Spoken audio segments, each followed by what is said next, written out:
estou com vergonha do que eu vi ontem aqui. O pior é que esses caras, essas pessoas que participaram desses vandalismos, elas prejudicaram o time que é campeão brasileiro. Renata. O Cruzeiro perdeu mando de campo por causa desses mesmos elementos.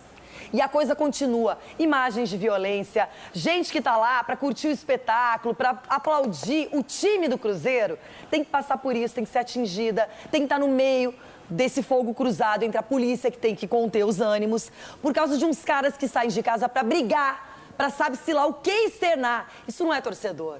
Isso aí é bandido. E lugar de bandido não é no estádio. Renata,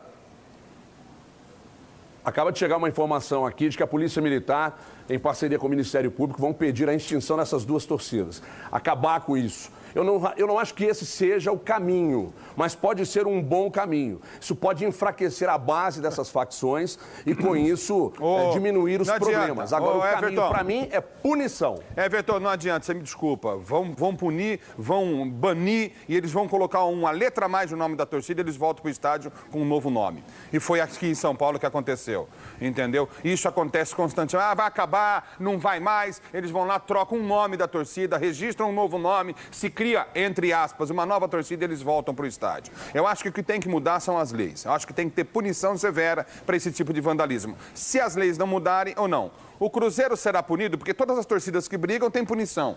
O Palmeiras perdeu o mando de jogo, o São Paulo perdeu o mando de jogo, o Corinthians perdeu o mando de jogo. E aí, o Cruzeiro vai ser punido ano que vem?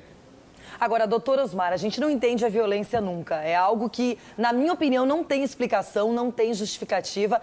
Mas você até pode, de repente, pensar, puxa, é um clássico, torcidas adversárias. Ou você pensa numa situação, times que têm muita rivalidade. A gente sabe, por exemplo, a torcida do Vasco e do Corinthians, 2 times punidos no Brasileirão.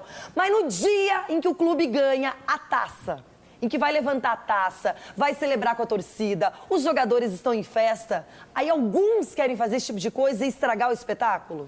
Se você entrar, eu tenho esse costume de entrar no site das torcidas dos grandes clubes, não só de São Paulo, a gente fica horrorizado com o que se lê lá. Né?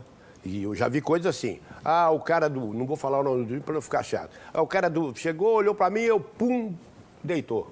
Ele deu um tiro, o cara morreu, só porque o outro olhou.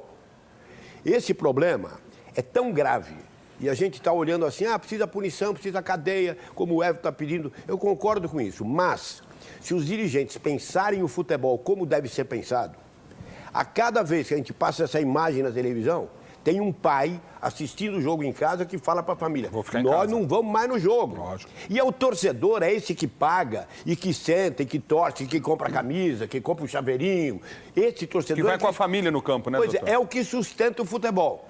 Mas é o prejudicado. Do jeito que está indo, essa gente não vai mais. E se não for mais, o filho fica em casa no computador. E o futebol faz assim. Eu só vejo uma solução. Isso não é mais problema de Ministério Público, não é mais problema de polícia, de chefe de... Esse problema é do governo federal. Esse problema é do ministro da Justiça e da presidente da República. Ponto. Só eles podem consertar isso. Agora, Everton, eu fiquei curiosa com uma coisa. Qual é a ligação que essas torcidas organizadas do Cruzeiro, essas facções diferentes, têm com o clube, com a diretoria? Eles recebem ingressos, recebem incentivos ou não tem nada a ver?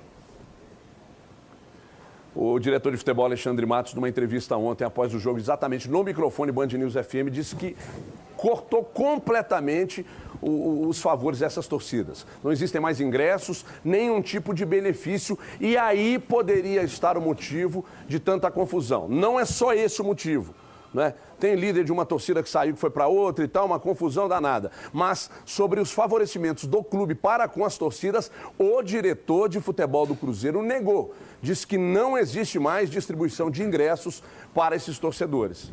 Agora, Chico, a gente já viu isso também no Rio Grande do Sul, a gente viu brigas já dentro da torcida do Inter, dentro da torcida do Grêmio. Não é uma realidade restrita a Minas Gerais, não.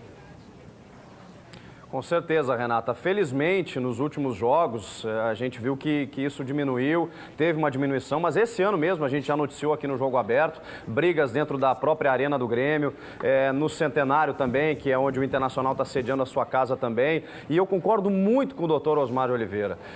Nesse momento em que nós estamos prestes a sediar uma Copa do Mundo, em que o mundo se volta para o futebol brasileiro, em que a gente está construindo novas arenas, novos estádios, estamos estabelecendo novo conceito, um conceito mundial. Se nós não acabarmos com isso, se nós continuarmos levando ao mundo notícias como essas, a nossa imagem vai estar manchada.